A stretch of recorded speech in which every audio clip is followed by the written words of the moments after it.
Vamos ao momento da palavra, pregação. Abra sua Bíblia em Gênesis, capítulo 5. Hoje chegamos aí a um novo capítulo. Capítulo 5 de Gênesis. Tentarei expor aqui os versos 1 a 5 e terminar isso hoje, tá? Por que eu digo tentarei? Porque eu preciso aqui neste capítulo, irmãos, fazer uma introdução um pouco mais extensa, que nos traz certos entendimentos, tá? Sobre uma seção importantíssima da genealogia, tá? Então continuaremos aqui tratando sobre genealogia, tá? Vou ler o texto, né, ao qual eu proponho aqui expor aos irmãos, que está no capítulo 5, verso 1 a 5, diz o seguinte, na versão King James: Este é o livro das gerações de Adão, no dia em que Deus criou o homem. A semelhança de Deus ele o fez. Macho e fêmea ele os criou, e os abençoou, e chamou seu nome Adão, no dia em que eles foram criados. Verso 3, e Adão viveu 130 anos, e gerou um filho à sua própria semelhança, segundo a sua imagem, e chamou o seu nome Sete. Verso 4, e os dias de Adão, depois de ter gerado Sete, foram 800 anos, e gerou filhos e filhas. E verso 5, e todos os dias que Adão viveu, foram 930 anos, e morreu. Até aqui vamos orar mais uma vez.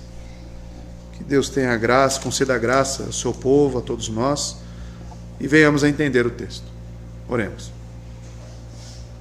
Deus Pai, Deus Santo, ao Senhor agora pedimos, Deus, que a sua palavra seja pregada com fidelidade, temor, com reverência, ouvida com atenção pelos irmãos, e que o seu Santo Espírito, Deus, haja em nós, tanto em mim, que exponho, que preparei, com palavras claras, entendíveis, e também, Deus, para uma aplicação do Santo Espírito em nossos corações.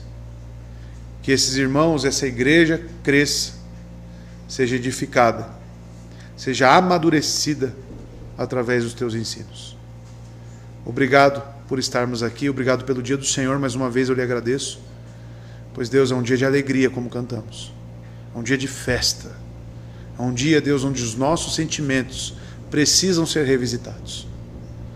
E, Deus, estamos aqui no nome de Cristo, com base nos méritos dele, e a sua palavra, Deus, nos comunica Cristo, sempre será e nos levará até ele.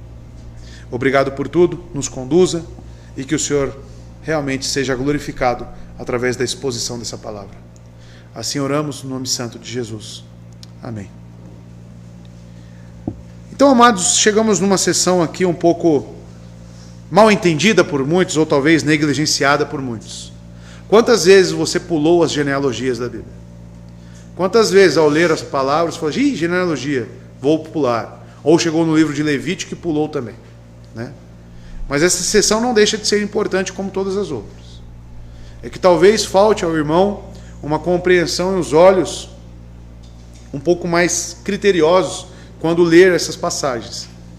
Mas, citando Gênesis, estando no livro de Gênesis, nós devemos entender que tudo que está aqui, Moisés, como autor deste livro, quer nos passar a origem de todas as coisas.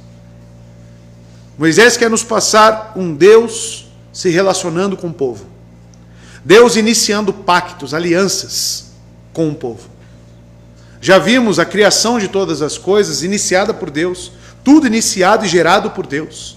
Nós vimos a criação dos nossos primeiros pais, Adão e Eva. Nós vimos a origem do pecado, a queda e a situação onde se encontra toda a humanidade. Nós vimos a instituição do casamento. Então tudo que nós estamos vendo neste livro é a origem, é o início.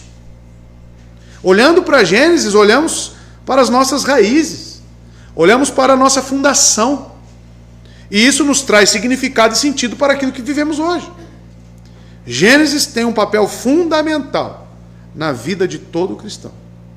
Gênesis está aqui para debater cientificamente? Não, porque Moisés escreve para um povo salvo.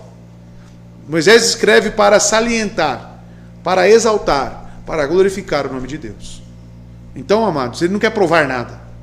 Ele está informando quem Deus é e o que ele fez. Então é necessário fé, como o autor de Hebreus diz. É necessário fé para entender que todas as coisas foram criadas pela sua palavra. É necessário fé para ser conduzido neste livro. Mas estamos aqui numa genealogia. A genealogia que é chamada aqui de genealogia décupla. O que significa isso? Veremos 10 gerações. O Gênesis dá início ao processo aqui de identificação da semente que governará a terra. Se os irmãos estiverem lembrados, há 2 sermões atrás, né, nós vimos a genealogia de Caim. A genealogia de Caim e as coisas que essa geração criou e as coisas a quais eles estavam envolvidos. Nós vimos uma figura vil de Lameque, a qual assassinou 2 homens e elaborou uma canção em cima disso. Porém, ao sair do verso 24, encerrando então a citação sobre a descendência de Caim, nós entramos novamente na semente prometida, começando por Adão, aonde nós vemos 7 e nós também vemos Enos. E agora, amados, teremos um vislumbre maior. Moisés destrinchará para nós aqui esta genealogia. Então estamos falando aqui, e é o tema da minha mensagem hoje, a descendência pactual. Mas a parte 2, porque ainda está em conexão com os versos 25 e 26 do capítulo 4. Moisés ainda está falando sobre a mesma descendência. E essa descendência é a que trará aquele vitorioso, o Rei da Glória. Aquele que traria a vitória para o seu povo, esmagando então a cabeça da serpente, prometido em Gênesis 3,15, o proto-evangelho. E este livro, amados, traça a linhagem de Adão até Noé. Nós veremos aqui então uma descendência antediluviana, anterior ao dilúvio, até Noé. E os 2 atos deste relato são ligados pela referência a Noé, em seus versículos finais. Perceba, por exemplo, o verso 32 deste capítulo 5, como culmina, se encerra em Noé. Veja, 32 diz, e Noé tinha 500 anos de idade, e Noé gerou Sem, Cã e Jafé. E ali ele encerra. Tá? No capítulo 6 ele já começará a introduzir o quê? O crescimento da malignidade do pecado na face da terra. Já começará a introduzir aqui as questões do dilúvio. Mas Noé é a última figura desta genealogia décupla. Então, amados, Noé é a semente legítima para construir uma cultura que agrada a Deus. Este ato consiste em uma introdução que fornece o cenário dessa genealogia, como a criação de uma imagem de Deus, uma genealogia linear, décupla, de Adão até Noé. Então, quando estamos lendo esta genealogia, eu estou falando de uma descendência santa. Eu estou falando de uma descendência que andou com Deus como Noé, e não da de Caim.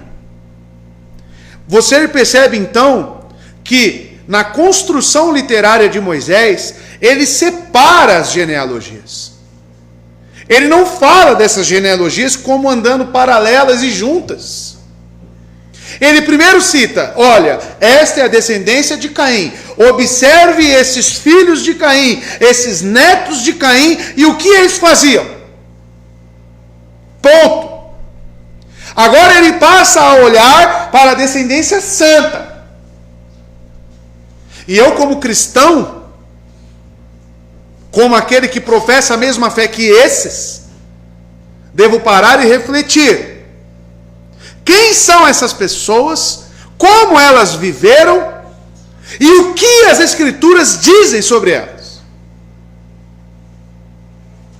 E é isso que veremos. Em toda genealogia, amados, existe uma estrutura genealógica. Veja, cada parágrafo, ele é padronizado, convenientemente, em pelo menos 6 pontos. Tá? Então, quando você se deparar com esta genealogia, isso terá uma estrutura genealógica de 6 pontos. Primeiro, falará do nome da pessoa, a idade dela, os anos adicionais após o nascimento dos filhos. Tá? Então, ele separa a idade que ele tinha da idade da qual ele, depois do nascimento dos filhos.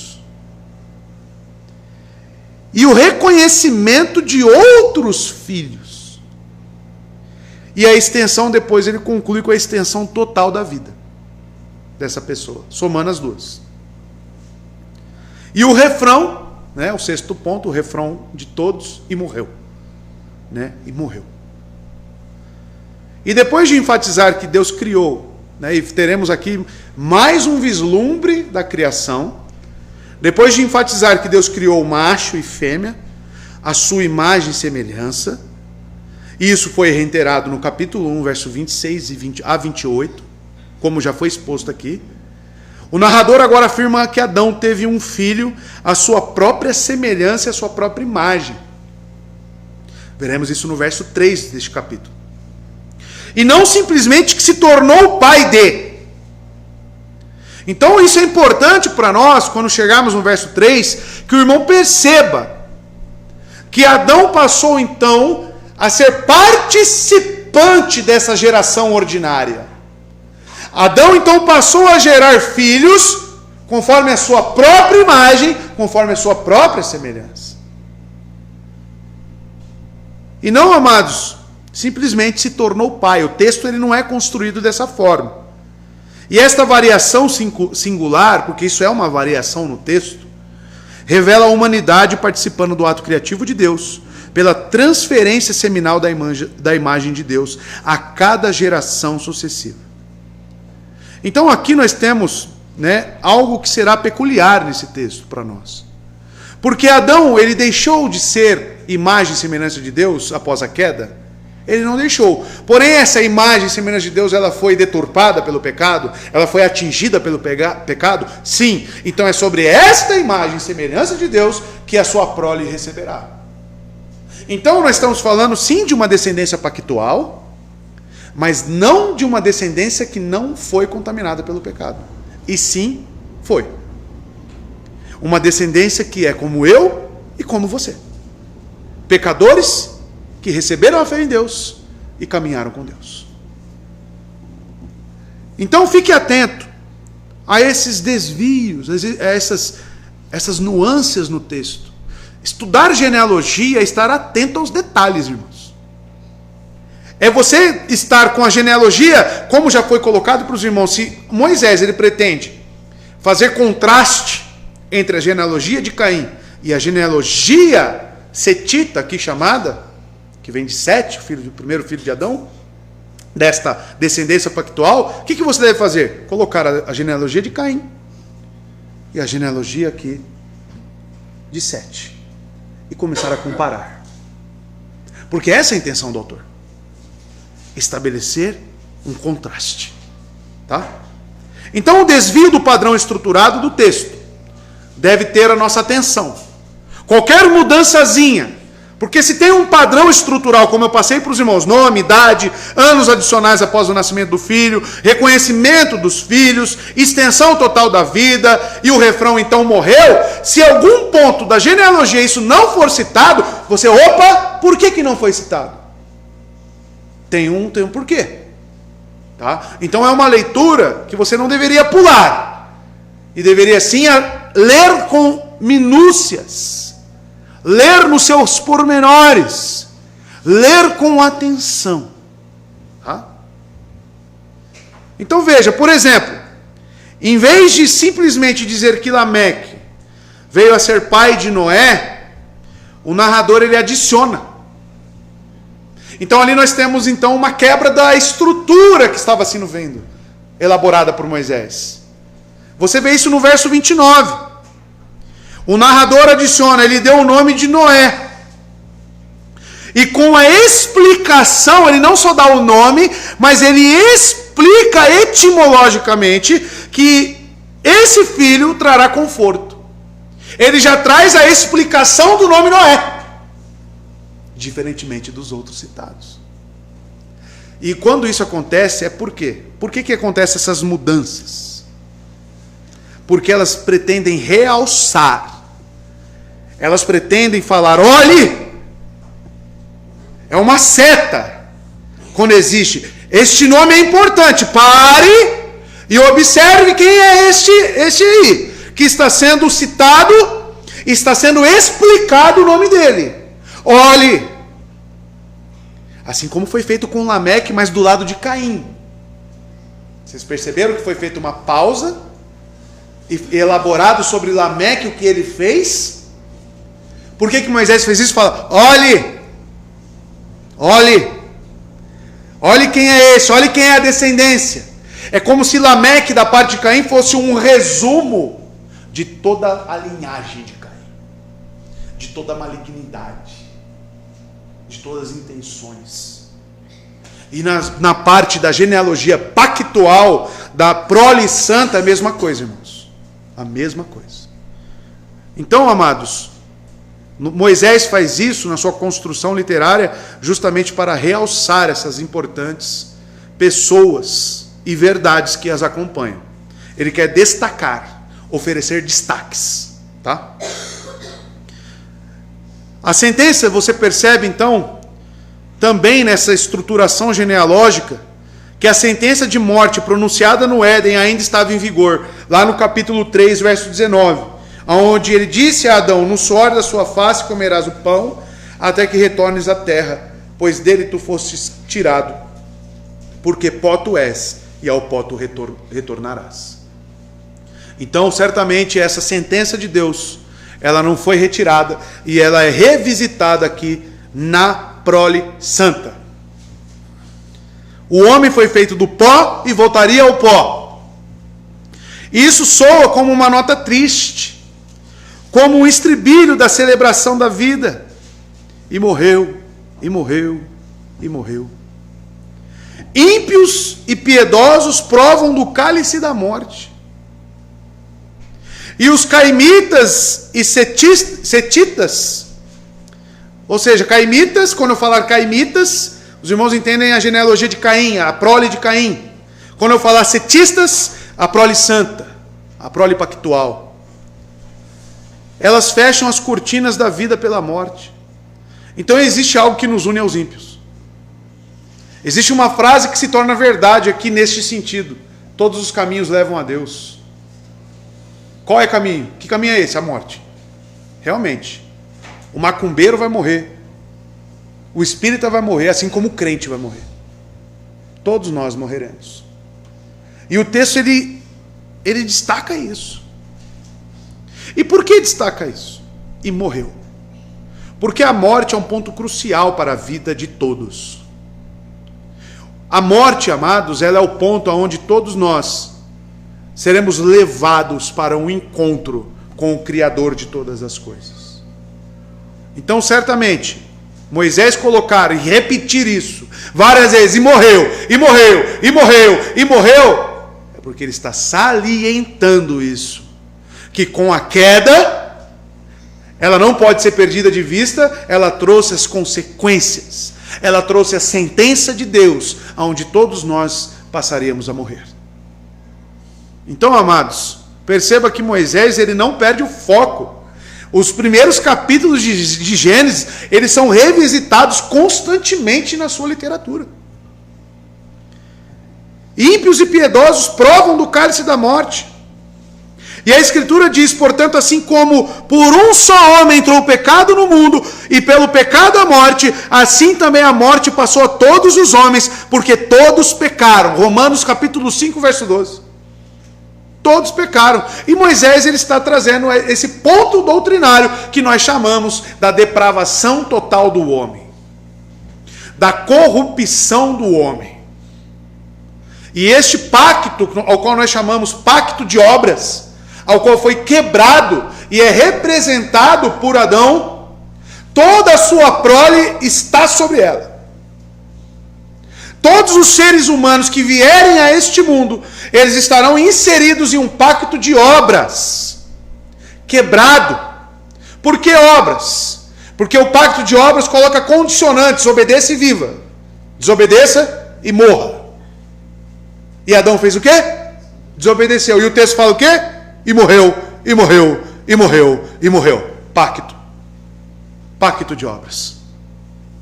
Moisés está salientando isso. E quando eu olho para o morrer, amados, eu tenho que pensar o que pode me trazer vida novamente. Porque o homem no Éden não foi feito, gerado por Deus, criado por Deus para morrer. E sim para viver em plena obediência, em plena satisfação nele, caminhar juntamente com Deus. Então, quando eu penso em morte, eu penso em necessidade, eu penso em fragilidade do homem, eu penso que eu sou finito, falível, mesmo olhando para uma descendência santa. Não obstante, o refrão "então morreu" é um eco agridoce do pecado original, da humanidade e da graça de Deus. Por que agridoce? Porque é amargo, digamos, né? Talvez salgado, mas também traz a questão da graça. Porque mesmo com o pecado, Deus ainda não baniu o homem completamente. Ele ainda forneceu graça. A cada geração, a humanidade lega a vida e a morte. O narrador introduz Noé, não com um costumeiro quando Noé tinha 500 anos, mas com um singular, e aqui tem uma mudança, que os irmãos verão. Depois que Noé vivera 500 anos de idade, tornou-se pai. Isso você percebe no verso 32, ao qual já li os irmãos. Em outro desvio significativo, os registros dos santos Enoque e Noé não terminam com o refrão "e morreu". E você acha que isso é à toa? Não. É uma quebra na estrutura genealógica que está falando: olhe, Enoque recebeu uma ênfase. Olhe, Noé recebeu uma ênfase. A finalização em comum com Noé é um testemunho em prol da esperança de justiça na linhagem de Sete. O registro não concluído de Noé deixa uma abertura para a história do dilúvio. Por que ele não encerra Noé e morreu? Porque em Noé viria um recomeço. Olhando para Noé, nós temos um vislumbre de uma esperança, de uma prole santa que continuaria.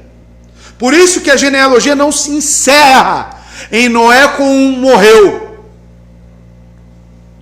E existem alguns elos intertextuais aqui que os irmãos devem perceber também.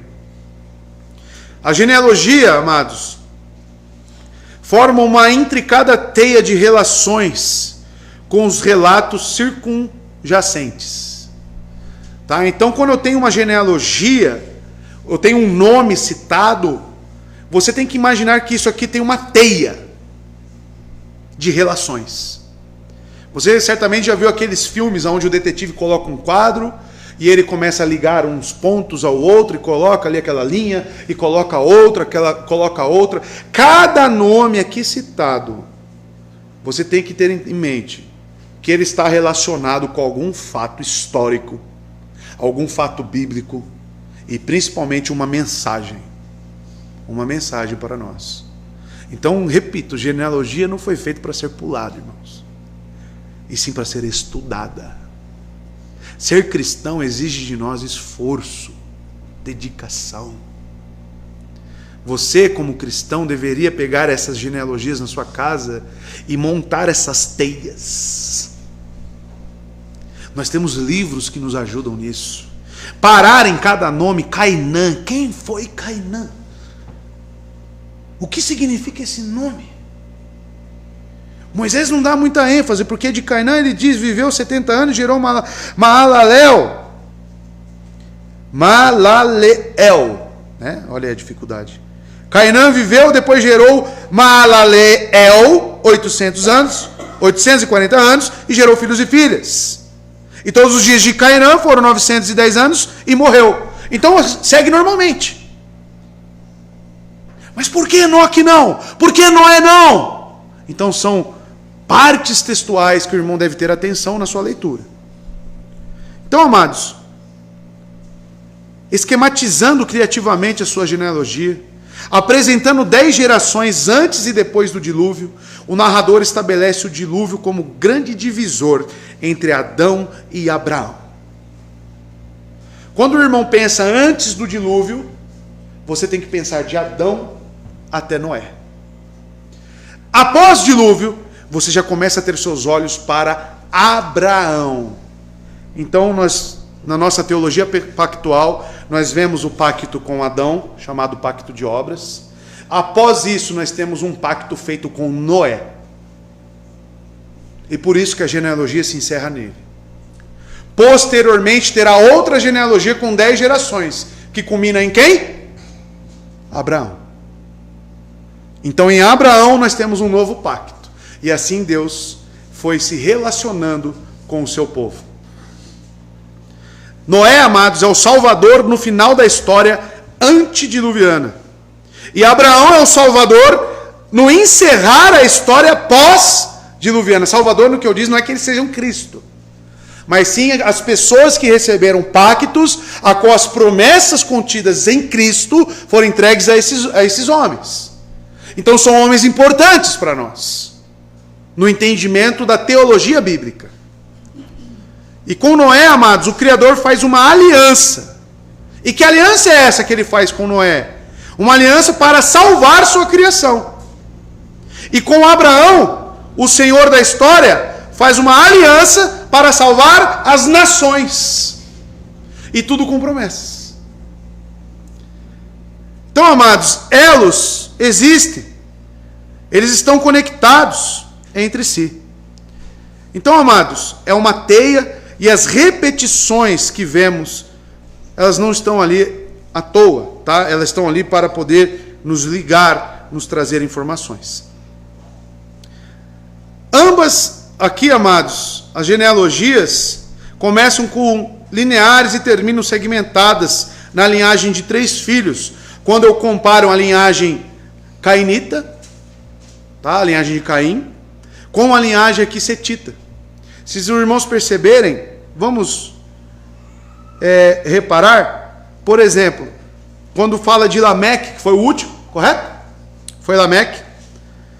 Ele encerra como a genealogia? Citando 3 filhos de Lameque. Jabal, verso 20, Jubal, verso 21, e Tubal-Caim, verso 22. E cada um desses com uma função específica relacionada a um trabalho específico para uma descendência ímpia. Vocês percebem Noé, a linhagem santa?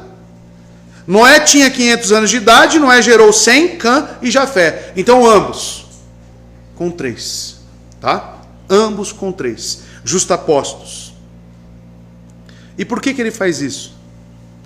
Lembrando, eles estão se contrastando aqui, estabelecendo diferenças agudas e em temas. O Sete ama a Deus e que substitui Abel. O justaposto ao Caim ama a si próprio. Então Moisés ele vem elaborando e estabelecendo essas diferenças. Diferentes caminhos e diferentes genealogias.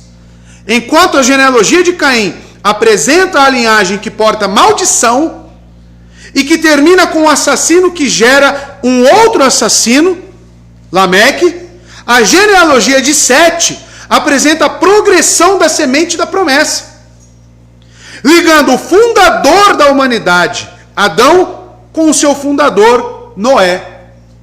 Então digamos que o recomeço após o dilúvio, a partir de Noé, é como se Noé fosse também um Adão.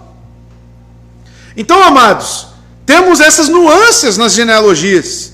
E embora ambas as genealogias partirem vários nomes, os personagens são radicalmente diferentes.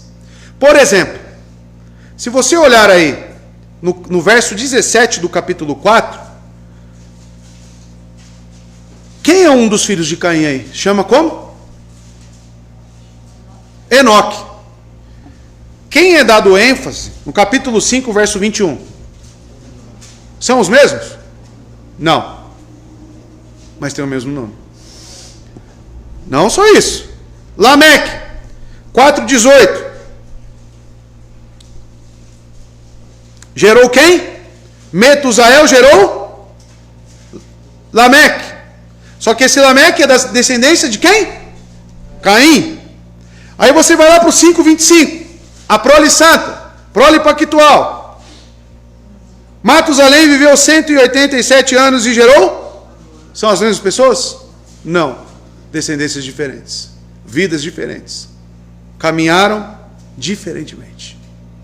E eu devo me atentar a isso. Devemos estabelecer comparativos. A justiça e a esperança exibidas por Enoque e Lameque, da linhagem de Sete, contrastam agudamente com a violência e desespero na linhagem de Caim. Enoque, o sétimo da linhagem de Sete, descendência pactual, ela anda com Deus. Capítulo 5, verso 24. Enoque caminhava com Deus, e ele não estava mais, pois Deus o tomou. Foi trasladado este Enoque, citado em Hebreus, na Galeria da Fé, já pregado aqui também. O outro Enoque, os irmãos lembram? Foi dado o nome da cidade dele. Ele era o construtor. Por que Caim fez essa cidade? Conforme exposto aqui, conforme muitos comentaristas bíblicos, pois essa cidade construída por intenções de Caim, o amaldiçoado, aquele que deveria viver como vagueando por aí, sem um local definido, ele constrói uma própria cidade para a sua autopreservação, para a sua autojustiça, para os seus próprios méritos. Agora olhe para o outro Enoque. É definido como o homem que andava com Deus. Pegou as diferenças? Pegou o contraste?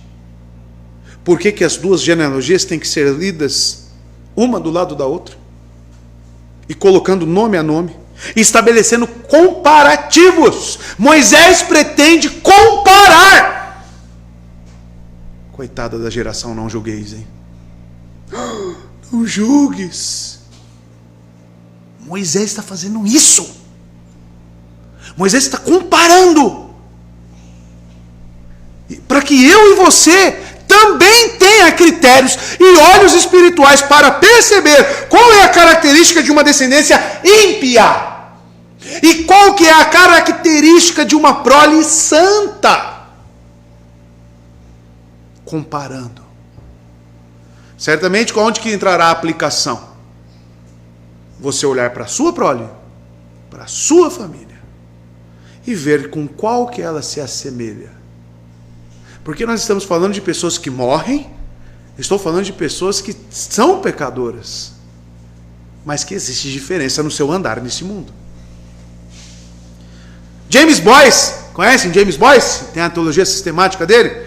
Ele diz o seguinte, nesta sessão ao qual estamos aqui, genealógica, que essa genealogia ensina-nos que Deus, ao nominá-las, se importa com pessoas.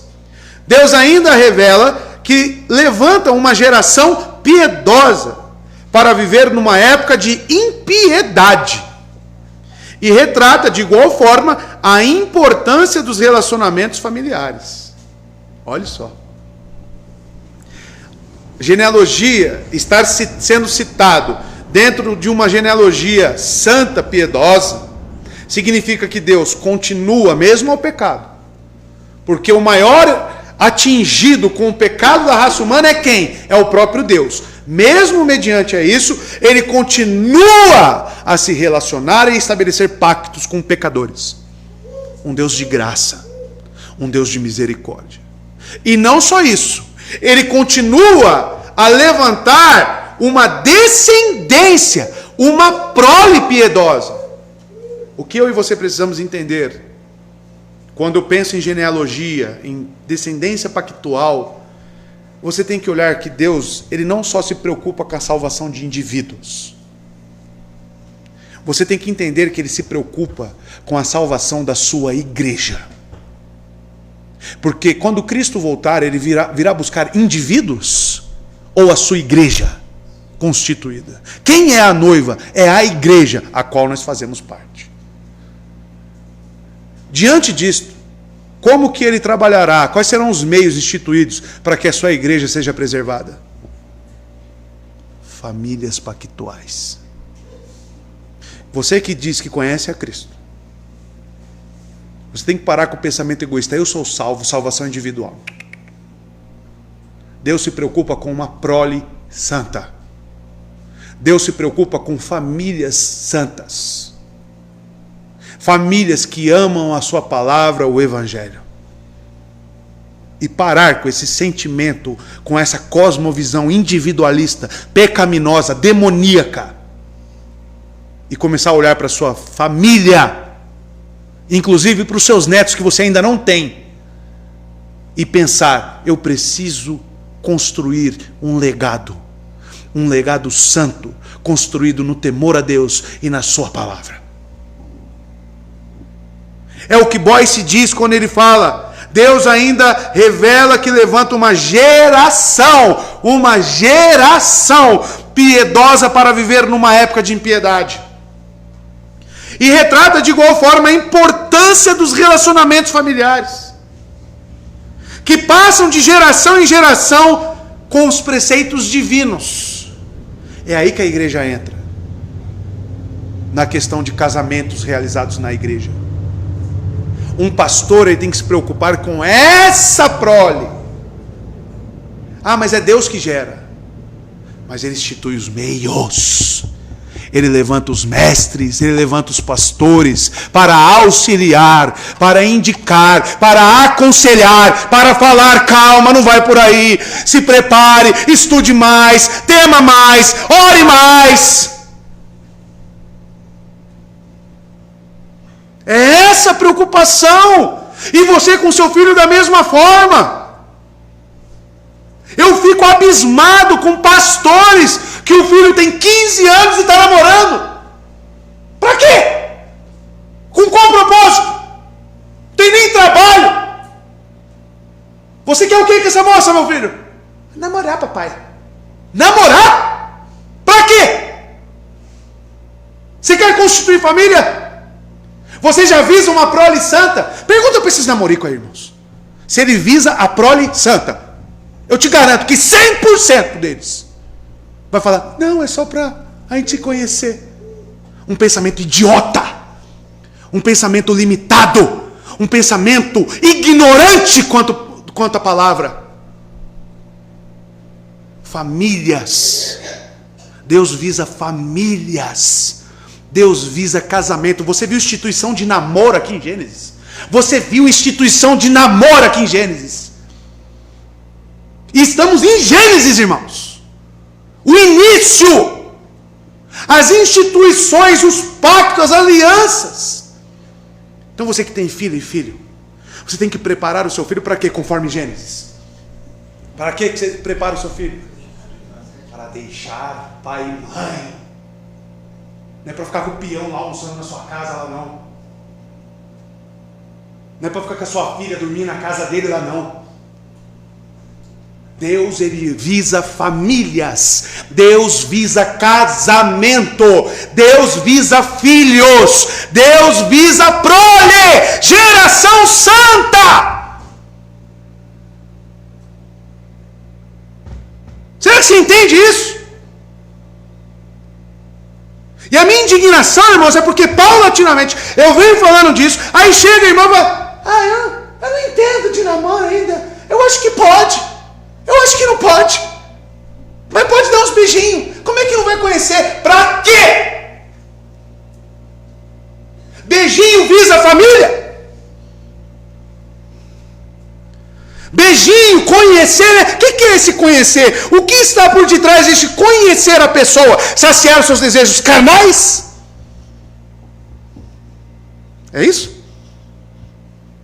Amado, você precisa olhar para o texto bíblico inspirado pelo Espírito Santo e enxergar o que Deus pretende quando Ele entrega a fé para indivíduos. Namoro eu espero de ímpio. Quem que foi o primeiro bígamo apresentado aqui? Lameque.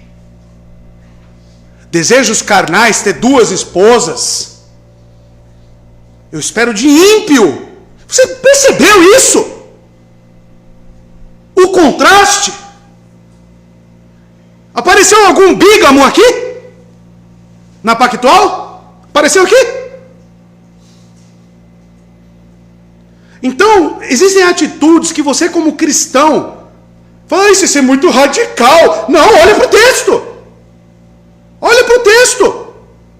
Veja o que Deus instituiu conforme Ele falou, conforme Ele decretou e analise a sua atitude. Chegar sua filha lá com 15 anos, quero namorar, papai, eu estou gostando lá. Aí deixa namorar. Para quê? Para quê? Vamos lá, traz o peão aqui. Traz aqui o camarada. Traz aqui. Vamos analisar a vida desse camarada aí. Você é crente? Ah, eu vou de vez em quando para a igreja. Então some da minha casa.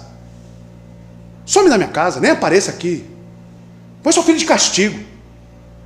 Corrija ela na vara. Isso é descendência ímpia. Isso é atitude de ímpio. Isso não é atitude de cristão. O cristão preza por famílias. Porque Deus preza por famílias. Tá? Você tem que preparar seu filho para ser um bom marido.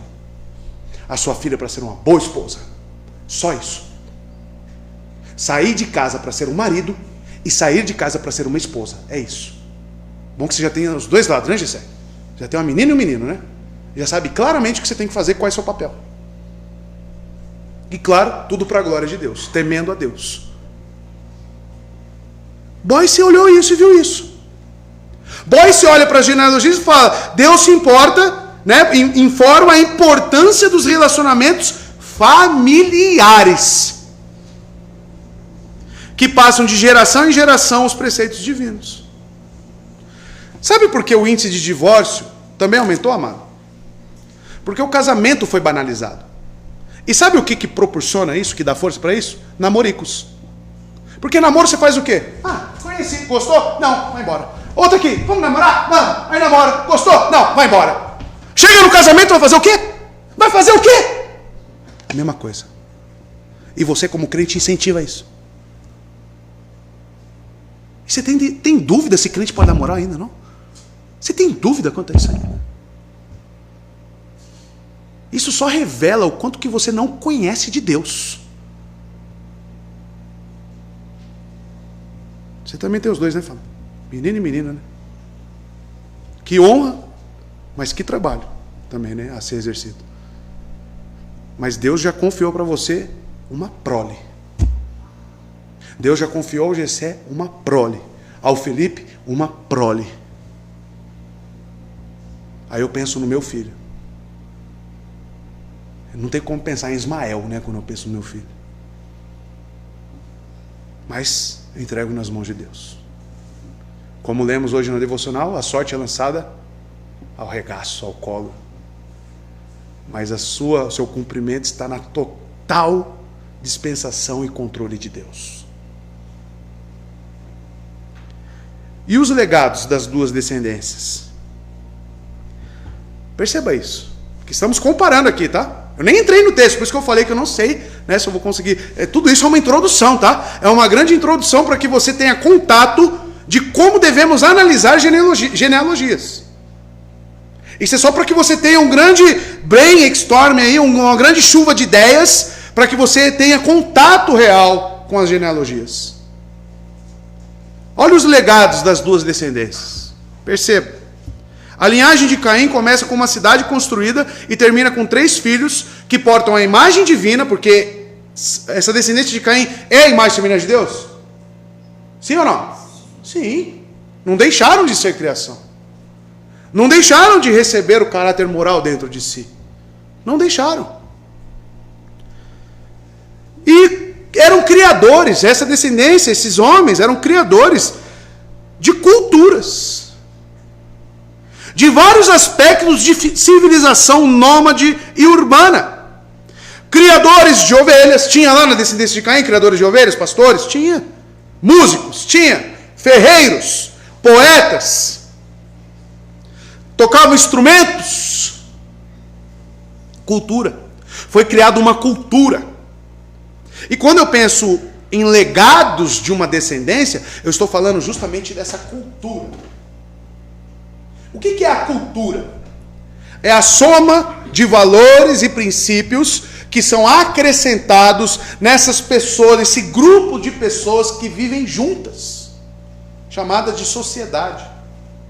Então, Fábio, você já tem uma pequena sociedade na sua casa. Você já tem uma pequena construção de um legado que perpetuará ao longo do tempo. Mas tudo depende do Fábio e da Ana Paula.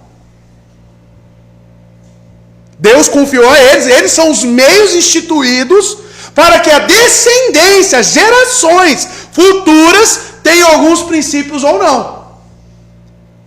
Por isso que muitos optam e falam, não, vou tirar meu filho da escola, vou ensiná-lo em casa, através do homeschooling, não tem problema, se você tem capacidade para fazer isso, faça, tá? Mas se não tem, então procure e acompanhe seu filho, para que ele não seja culturizado, como que se fala? Mas, ou seja, seja colocado princípios que não são seus princípios, na cabeça do seu filho.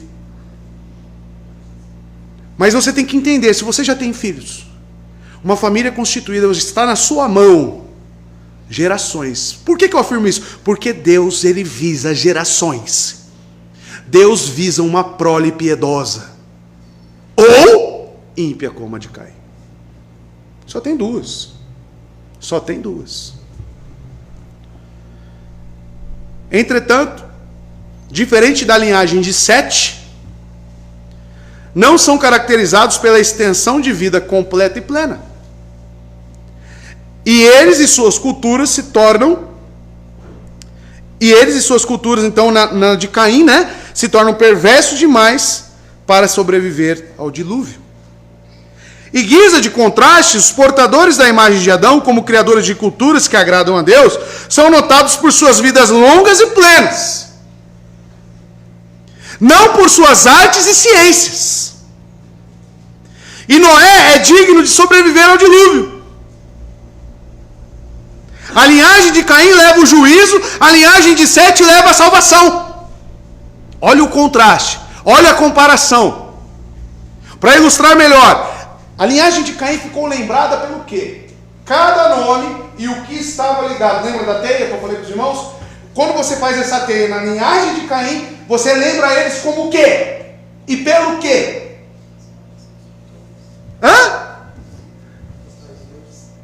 As coisas deste mundo, irmãos. Vocês não lembram, o texto não nos permite lembrar da linhagem de Caim pela vida piedosa e temente ao Senhor. Mas sim, dando ainda mais ênfase, porque Lameque fez o quê? Quando apresentou Lameque ressaltou a maldição de Caim. Os pecados de Caim, que era lá atrás. Lá atrás. O que isso nos leva a pensar? A sua família, ela pode ser lembrada como a linhagem de Caim. Pode ser um tataraneto seu. O pastor perguntou ontem, você conhece seu trivô?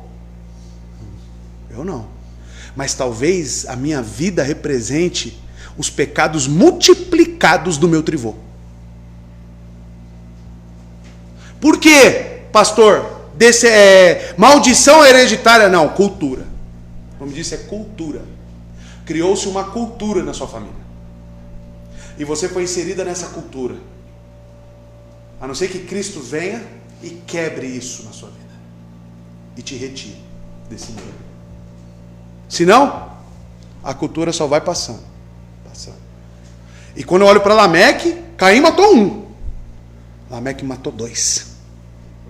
E se vangloriou disso. Que cultura, que legado você está deixando para a geração que vai partir de você, amado. Nem para a igreja você vem. Qual é o legado que você está deixando para os seus filhos, netos, gerações? O pensamento é muito egoísta, porque você olha só para o seu filho que você está vendo, mas você esquece que você vai morrer, e o texto vai nos dizer isso, e morreu, e morreu, e morreu, e morreu, e outros darão sucessão naquilo que você ensinou e deixou de cultura. Mais uma vez Deus falando de geração aqui, né? De família. Mais uma vez. Falou ontem, né? Ontem era só para falar da relevância da igreja, hein? Aí vocês falam que eu combinei. Né? Brincam comigo. Amados, a linhagem de Sete foi lembrada pelo quê? Aí você traça essas linhas, né, da linhagem de Sete. Você lembra dessa linhagem como o quê? Sendo que ele destacou Enoque e destacou Noé. Os dois andaram com Deus. Olha a diferença. E eu vejo famílias que são lembradas pelas posses que têm, pelas casas que têm, os carros que têm. E eu penso, quem é lembrado por bens materiais, coisas naturais? Qual descendência é lembrada por coisas naturais? Qual? Ah, que legal, né? Você acha que isso é coincidência? Isso revela que essa geração tinha um coração firmado nas coisas deste mundo. A descendência de Caim era amiga do mundo. A descendência de Sete era amiga de Deus. E eles não são lembrados por bens. Tanto que o autor de Hebreus diz que eles eram o quê? Estrangeiros, peregrinos, estranhos. E você cria seu filho como que? Não, você precisa ser alguém na vida. Você precisa ter um bom carro, você precisa ter uma boa casa. Essa é a preocupação dos pais. Você tem essa preocupação? Você já falhou. Você já falhou. Miseravelmente você já falhou. A questão é o carro? A questão é as coisas? Não, não é as coisas. Mas o foco. A prioridade. A prioridade. Falando com a esposa do pastor Silas. Ela lembrou da mãe dele. A mãe dela. A mãe dela andava 2 horas a pé. 2 horas a pé dá quantos quilômetros, mais ou menos? Se a gente anda aí mais ou menos uma média de 5 quilômetros por hora, né? Uns 10 quilômetros devia ser a igreja. Né? 10 para ir, 10 para voltar, em média, chutando baixo aí. Mas 2 horas a pé. E ela ia semanalmente, assídua para a igreja. 2 horas a pé eu chego aonde, hein? Se eu sair daqui e andar 2 horas. Chego aonde, Zé? Dá para chegar lá em César? Dá, né? Dá tranquilo, não dá? Aí perguntavam para ela quais eram as motivações dela. Ela falou, quando eu era do mundo, eu andava isso para ir para balada. Eu andava até mais para ir para o centro de macumba. E agora que eu conheci a Cristo, eu não vou ir. Cristo é muito, mas muito mais relevante do que todas as coisas deste mundo. Aí você não vem para a igreja, porque vai faltar na sua renda mensal, sei lá, R$100. O que é R$100 comparado com a glória, com o amor que você tem por Cristo? O que é isso?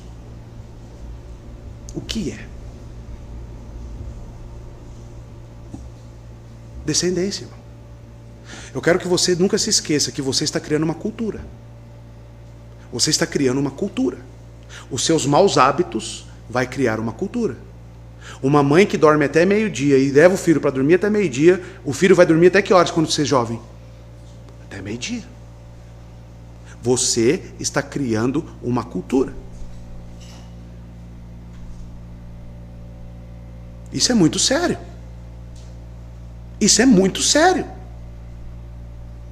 Principalmente para aqueles que já são pais aqui. E Moisés está usando o quê? Para relatar aqui. Porque Moisés veio num tempo posterior. Moisés veio a viver um tempo anos e anos e anos e anos depois. Só que o seu relato inspirado é com base no legado que as duas famílias deixaram. Pense aí no seu lugar. Daqui 100 anos, uma pessoa vai escrever uma história da sua família.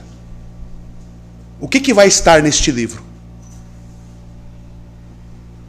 Vão lembrar da sua geração. E talvez você seja o Sete ou o Adão, o primeiro, como Caim foi. Vão lembrar do que dessa família? Isso me faz, quando eu estava preparando, me faz temer. Porque eu tenho um grande desejo, eu e minha esposa, de termos filhos. Mas certamente o texto me colocou em chão firme. O texto fez o que comigo? Me colocou aonde eu devo estar. Ele alinhou as minhas pretensões no que tange a família. Porque muito mais do que ter um filhinho bonitinho nos meus cuidados, é uma geração, uma cultura que eu vou criar. Por isso que eu falo para os irmãos, olha, chegue no horário. Porque essas pequenas coisinhas vão gerando uma cultura. Chega no horário, para de dormir até tarde. Se empenha, serve bem na igreja. Tá? A igreja é um grande meio, irmãos. Um grande meio. Se você não consegue servir bem aqui, você não vai conseguir servir em lugar nenhum. Lugar nenhum. Porque aqui se serve ao Senhor. Não que nos outros lugares não sirva, né? Mas aqui é a igreja dele. Cultura. Que cultura você está criando? E essas culturas recebem um veredito. E nós temos um veredito duplo de Deus, ao olhar para as duas genealogias. A história universal do mundo e da humanidade está sobre um veredito duplo de Deus. Uma sentença dupla. A criação do mundo é encerrada com uma constatação. Viu Deus tudo quanto fizeram e eis que era muito bom. Gênesis 1:31. Só que isso antes do pecado. Antes da queda. Mas antes de destruir o mundo pelo dilúvio, o texto diz, em Gênesis 6:12. Se quiser abrir, você pode abrir aí. Viu Deus a terra, e eis que estava corrompida, porque todo ser vivente havia corrompido o seu caminho na terra. Por que corrompeu aquilo que era puro? Porque a cultura é pecaminosa. E aí entra todos esses aspectos que eu falei para vocês, namorico, é não sei o quê, né? Aí você que permitiu, né? O filho já faz isso. A mãe chega para a filha e fala, olha, eu quero que você case virgem, eu quero que você se case depois, que você realmente arrumar um marido crente. Aí você já contou toda a sua história para sua filha. Ela fala, mas você não aguardou o pai? Não é assim? Você não esperou? O que você está falando para mim? Você não é irrepreensível. Querendo ou não, você já estabeleceu na mente dessa pessoa um certo parâmetro. Junta isso com o pecado da pessoa natural, pronto. Uma licença para ela fazer igual. Ah, você namorou com 15, 20? Já não faz tatuagem. Olha você. Olha você. Você criou uma cultura. E às vezes essa cultura está impregnada em você. E amados, me desculpe. Eu como pastor da igreja, você pode casar, você não depende da igreja para casar. Você pode sair aqui agora e ir lá para o cartório. Hoje não, né? Que nem aberto tá. Mas amanhã você pode acordar cedo amanhã. Vocês querem casar? Tem pessoas que querem casar aqui. Pode acordar cedo amanhã. Acorda cedinho amanhã. Tá? Vai lá no cartório e fala, quero casar. Chama 2 mendigos da rua de testemunha. Tá? Fala, eu dou 10 para vocês aí. Tá? Chama eles. Testemunha. Você casa. Vai lá. Mas depois você vai sofrer consequência aqui. Eu, como pastor e ministro da palavra, Se eu perceber que a geração, a cultura vai ser uma cultura mundanizada, você acha que eu vou fazer esse casamento? Você acha que eu vou fazer? Você acha? Eu vou fazer um bem para você. É a mesma questão de não permitir que pessoas participem da ceia. Estou fazendo um bem para você. Um bem para você. São coisas santas, instituídas por Deus. Isso deve ser feito com seriedade. Seriedade. E não banalizado. Não banalizado. Por causa disso que vemos aqui. Ó. Olha as duas genealogias. Olha as duas famílias. Olha os motivos para essa mudança no veredito. Eles podem ser encontrados no relato dos acontecimentos nas gerações de Adão até Noé. As duas descendências têm um papel decisivo nisso. A história do pecado dos filhos de Deus é o motivo final para que Deus decidisse destruir o mundo. Aí você lê Romanos. A natureza geme com grande expectativa. Por quê? Porque está corrompido. Chegamos num ponto que os maiores predadores da natureza, o homem, aqueles que mais destroem. Você já com certeza viu a França, né? O presidente da França dando pitaco aqui no na nossa natureza. Vai lá ver lá quanto que eles preservam na França. Aí quer dar pitaco aqui. Está corrompido pelo pecado. E qual que é o fim de todas as coisas essas? Que Cristo voltará. O que diz lá em Pedro? Todas as coisas se desfarão pelo fogo. Diz em Pedro que os elementos, olha só, os elementos se desfarão. Será tudo destruído. Tudo destruído. Eis que tudo se fez, aí depois sim ele vai reconstruir. Um novo céu, uma nova terra será feita para os seus eleitos. Será que Noé com a arca e o recomeço é um tipo de Cristo? Aponta para algo? Pedro utiliza Noé na sua pregação. Pedro fala que Noé pregou, anunciou Cristo. Então, amados, nós vemos que a forma como essas famílias são construídas, elas estão sobre vereditos de Deus. Seja para achar que tudo é muito bom e que realmente deve ser lembrado como algo piedoso, santo, ou como algo que deve ser destruído. Juízo. Amados, o terceiro trecho de Gênesis 6, do verso 1 ao 4, é um componente necessário e orgânico da pré-história. Ele é tudo, menos um capítulo perdido, totalmente fora de contexto. Uma descendência atrai o juízo de Deus, e a outra se une a Deus para estabelecer o mesmo juízo. Porque quando você lê o iniciozinho aqui do capítulo 6, você sai de uma genealogia e já começa algo, você fala, mas que doideira é essa? Né? Mas está em perfeita ordem.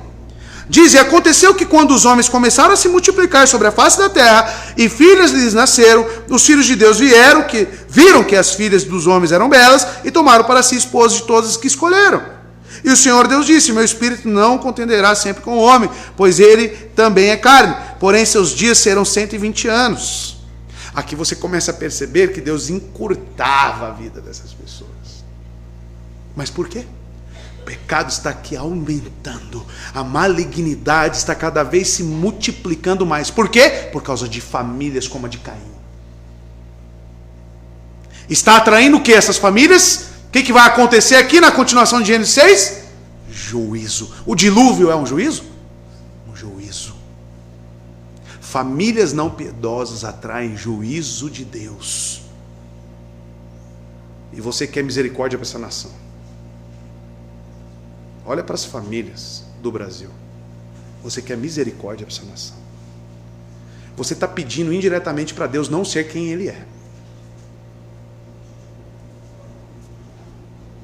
Claro que Ele preservará, porque Ele trouxe uma arca para preservar a semente santa. Então, indiferentemente da onde a sua família esteja, se você constrói sua família no temor a Deus, com base na palavra, Deus vai preservar a sua família. Assim como preservou a de Noé. Isto é certo. Isso é a doutrina da perseverança dos santos, do cuidado de Deus. Agora, se a sua família está sendo construída como a grande massa dessa nação, famílias ímpias, que desagradam a Deus, estão atraindo o quê? Juízo, irmãos. Juízo. Tá? E os tempos estão cada vez piorando. Eu não sei de onde vem esse otimismo dos crentes. Esse otimismo de que as coisas não ficarão boas aqui. Eu pergunto, aqui ficará boa quando? Não é o que a palavra informa. Não é o que a Escritura informa. Você quer ter conforto aqui. Você parece Enoque construir uma cidade para si próprio. Você parece Enoque. Você está parecendo a descendência de Caim, que quer ter conforto aqui. Quer ter toda uma liberdade. Não, essa não é a tendência para o povo cristão. O povo cristão é viver no meio de uma sociedade ímpia, como estrangeiros, perseguidos, afrontados, envergonhados, assim como Moisés escolheu sofrer a vergonha por causa de Cristo. Em Hebreus foi pregado. Olha aí, irmãos. O plano de Deus é perfeito, amados. E veja que as coisas vão se culminar em apenas um ponto. Apocalipse 19, verso 11 a 14. Olha o que diz. Né? Uma visão desta última vinda de Cristo para resgate do seu povo. Por quê? O que eu disse. Uma descendência traz juízo de Deus, correto? E a outra se une a Deus para estabelecer o mesmo juízo. Noé, ele se juntou a Deus, construiu a arca, obedeceu ao Senhor, e esse juízo foi estabelecido. E ele anunciou. Então digamos que Noé se uniu a Deus para o juízo. Aí eu penso com você, e você pensa comigo. Como será no grande dia?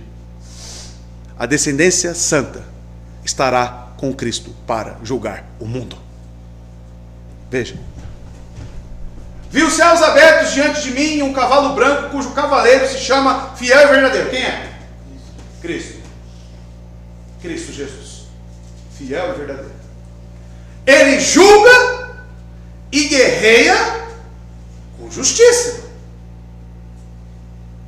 Seus olhos são como chamas de fogo e em sua cabeça há muitas coroas e um nome que só ele conhece e ninguém mais. Está vestido com um manto tingido de sangue, e o seu nome é Palavra de Deus. Aí Paulo fala, né, que chegará o tempo que as pessoas tomarão líderes, né, pastores para si, né, falsos profetas, falsos pastores. Por que elas fazem isso? Porque a verdade causa o quê no ouvidinho delas? Comichão. Comichão. Aí em Apocalipse eu vejo que Cristo, o nome dele é Palavra de Deus. Elas recusam quem? A Cristo. Tá? Pode passar. Os exércitos dos céus o seguiam. Quem é esse exército? Os anjos?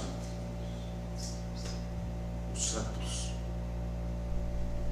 Vestidos de linho fino, branco e puro, e montados em cavalos brancos. O texto ganha força quando eu vejo Paulo falando em 1 Coríntios 6:2. Quando ele está falando justamente para nós resolvermos os assuntos dentro da igreja. Estabelecer juízo sobre pecados e pessoas que não estão vivendo em conformidade da palavra.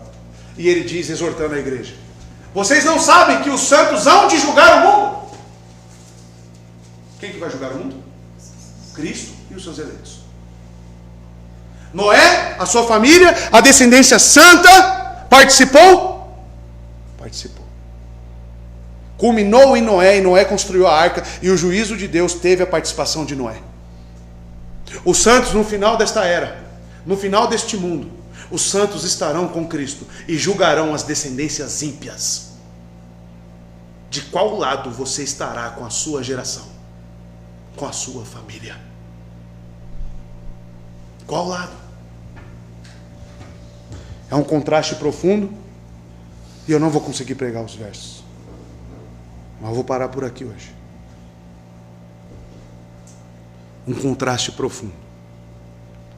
O autor bíblico faz um contraste profundo entre a árvore genealógica de Caim e a árvore genealógica de Sete. Os 7 componentes da família de Caim desembocam em Lameque, que vai deturpar o preceito divino do casamento, inaugurando a bigamia e também ampliar os crimes de Caim, cometendo assassinatos e ainda se vangloriando deles. Sabe como é que você começa a construir uma cultura de Caim? Eu não vou na igreja hoje não. Aí você vai, sabe aquele crente que, que se diz crente, mas vai uma vez, depois vai no outro. Aí vem o filho. Aí de 2 vezes que você não ia, esse filho já pode se transformar em 3. Ou talvez nem ir. Minha mãe tratava a igreja como algo que pode ser trocado. Então ela nunca me passou uma importância sobre a igreja. Então afinal só tem uma conclusão. Acho que não é algo tão importante mesmo, né? Então por que eu vou? Eu não vou. Aí essa pessoa vai ter filhos. Aí vai ver os filhos e vai seguir a mesma métrica. Então eu tenho algo para mim. Algo inclusive que eu aprendi no exército, irmãos. R para mais, eles falavam. O que é esse R para mais? Você recebeu algo para se fazer. Você recebeu uma incumbência. Faça de tudo. É necessário isso aqui? Faça. Faça. Mas é só uma roupa. Faça. Cristo nunca chegaram para você. Você se vestiu muito elegante nos cultos.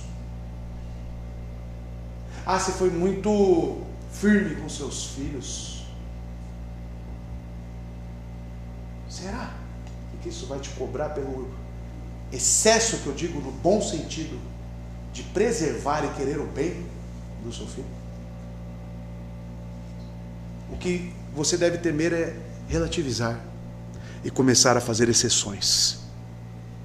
Porque não se esqueça, você está criando uma cultura. Caim era assassino, sua descendência foi assassina, e ainda se vangloriou disso. Por outro lado, a linhagem de Sete. E olha, temos 7 gerações na de Caim, e quando olhamos para a de Sete, temos 10. Deus é muito mais generoso. Deus é muito mais abençoador. A graça de Deus é muito mais abundante. Deus é tardio em se irar, irmãos. Deus é misericordioso. E felizes são aqueles que obtêm misericórdia, irmãos. Não só para você, mas para sua família. Eu fico com pena das pessoas dessa igreja que tem um casamento misto. Porque onde que entrará essa descendência? A influência de um ímpio na sua família. Que coisa terrível. O que será da prole? O que será da geração? Leia o livro lá. Cadê meu livro, hein, lá? Caminho do Inferno. Jornada para o Inferno. Fala justamente disso. Uma mulher que foi enganada dentro da igreja. Que viu lá e o crente estava de olho nela. E com olhos interesseiros, né? Uma pessoa que se dizia crente. E ela viu, começou a frequentar a igreja. Acho que é crente, hein? Vou casar. Casou. Foi só casar para o camarada sair da igreja e começar a atormentar a vida dela. Teve filhos, mas nem todos os filhos seguiram o caminho do evangelho. E o risco é grande, porque talvez todos não sejam. É que Deus deu graça e misericórdia. A linhagem de Sete, depois de 10 gerações, vai desembocar em Noé, o homem que andou com Deus e recomeçou a povoação da terra com a sua família. Qual a família que Deus decidiu repovoar a terra? A ímpia ou a piedosa? Os planos de Deus estão para as famílias que o temem. Que o temem. O que você tem, como você tem, eu falo aos homens agora. Você tem inserido a sua família em qual contexto? de bênçãos ou de maldição? Pense nisso. Semana que vem eu entro no texto propriamente dito, tá? Mas tudo isso é uma preparação, porque o capítulo 5 inteiro, e depois voltaremos em genealogia, fala disso. É para que nós tenhamos olhos nisto. Então isso é uma preparação, né? Hoje foi uma pregação introdutória ao texto, tá? Então que Deus nos abençoe e nos dê temor a Ele. E vocês que já têm família, mudem o quadro, tá? Clamem por arrependimento. E é nítido, viu, irmãos? É nítido. Pessoas itinerantes na igreja, pessoas que não se firmam numa igreja, aí vêm para a igreja, é nítido os filhos como se portam com os filhos dos crentes. É nítido, tá? É nítido. Tá? Uma criança que é ela criada nessa cultura de servir a Deus, de estar na igreja, de se comportar, ter reverência, para uma criança que não tem essa reverência. É nítido. É visível. Tá? E envergonha muitos pais. Envergonha. Tá? Mas tudo isso por quê? Por causa de cultura. Cultura. Tá? Deus abençoe, que Ele venha aplicar em nossas consciências esses preceitos, que venhamos a olhar para as genealogias com um olhar diferente agora, e vendo quais são os planos de Deus no que tange a famílias, gerações. Tá? Semana que vem falaremos aqui deste livro da geração de Adão e entraremos. Amém? Vamos orar? Que você tenha uma tarde ainda na presença do Senhor, cumpra seus deveres como cidadão, tá?